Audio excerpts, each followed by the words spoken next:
Hey, it's Straight Shooter. Yes, I'm back. Welcome to another episode of How I See It. I'm back at Team Sound Studios, as I always am. I have 4 reviews today, so strap in. But don't worry, I'm not going to edit today. So they'll come out like maybe a couple tomorrow, maybe a couple the next day.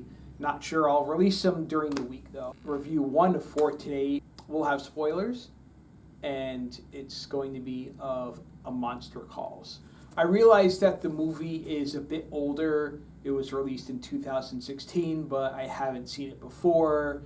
I guess it came on Netflix, so I was like, yeah, I've been meaning to check it out. I just never got a chance to see it. The movie is based on a children's book, and it has actors like Liam Neeson, Felicity Jones, Toby Kebbell, and Sigourney Weaver. I don't know who the director or the main actor that plays the kid in it, Connor. Basically, the idea behind the movie is this kid Connor's mother is terminally ill. She has cancer. He's 12 years old, has problems at school. He has a bully, and of course, along with bullies come their followers. To help him cope with his ailing mother and his problems at school, he draws a lot. His bullies make fun of him because of that.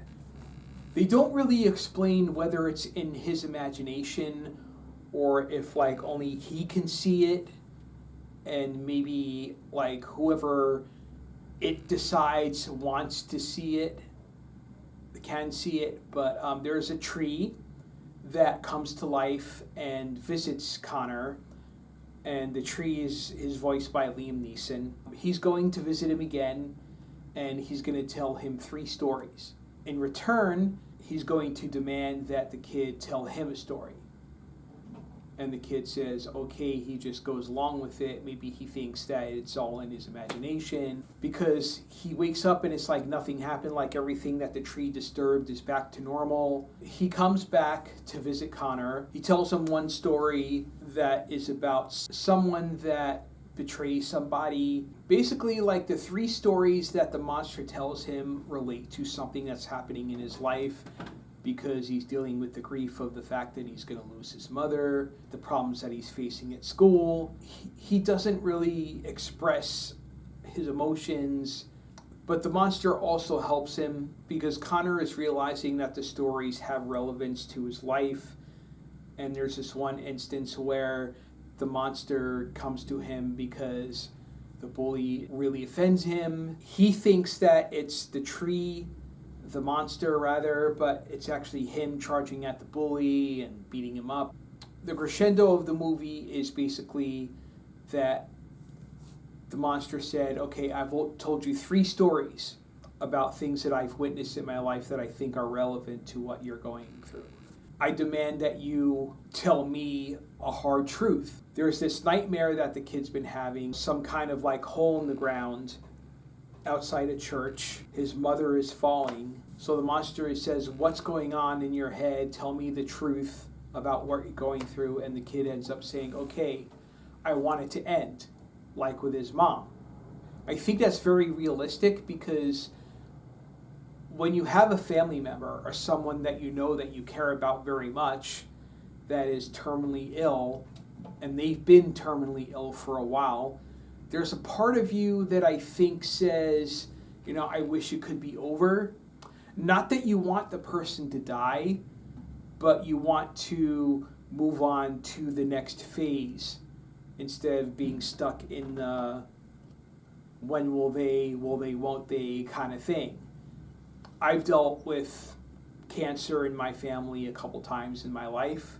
I can relate, not necessarily that I've been thinking a lot of the same things that he does or had the same problems that he did, but I understand where someone can say, I want it to be over already. Maybe they wish they wouldn't be sick. Maybe they wish that they can feel a different emotion other than the emotion they've been feeling for however long they've been terminally ill. So I get it, and it's realistic, and I also think it's a very mature theme for a movie that's based on a children's book and was probably aimed somewhat at kids, but maybe not young kids, but like maybe young adults or something like that. like preteen, but it was rated PG-13, so who knows. It's a very touching movie, and it's not what you'd expect going in, unless you know the book, which I didn't know about the book. I just watched the movie, but maybe if you read the book, you'd understand it's probably darker, which most books are darker than the movies adapt them and whatnot. Liam Neeson is like James Earl Jones or Morgan Freeman. You know, anytime he does voiceover, you recognize his voice, you know his voice, you feel comfortable with his voice. You know, there are just those actors that you just like hear them, and it's awesome.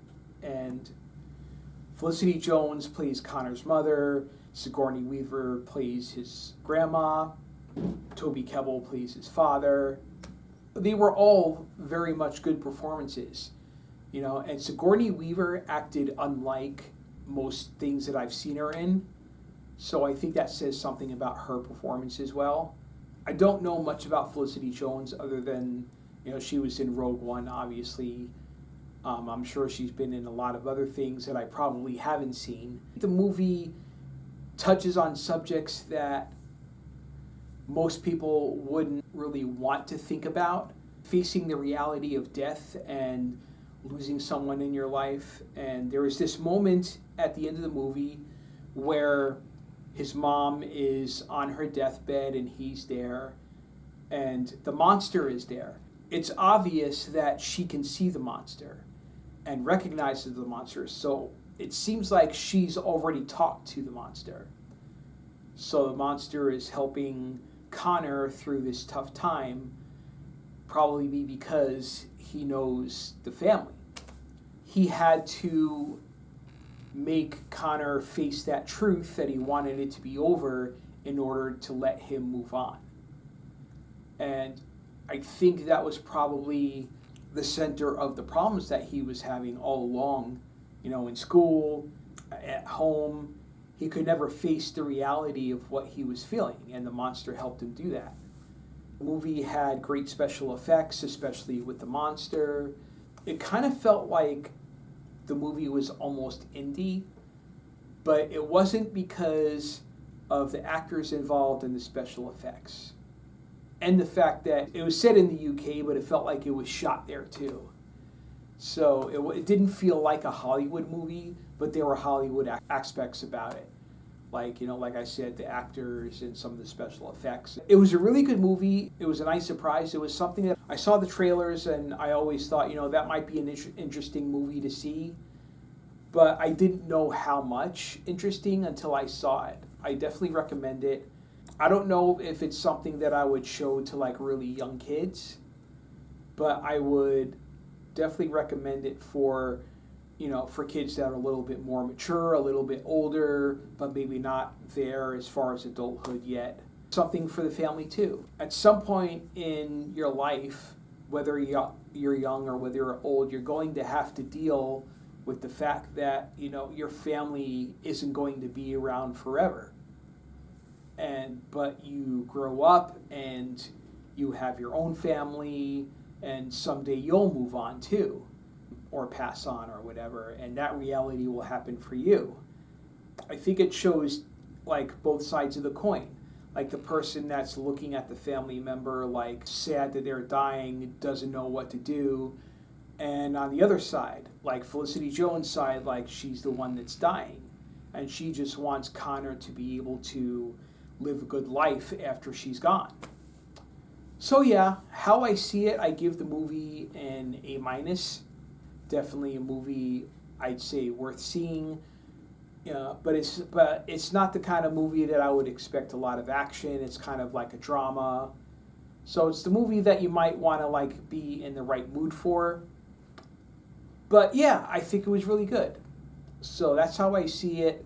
That's review number 1. Stay tuned. I got more for you. Sometimes life can beat you down. Feel you must get out of town.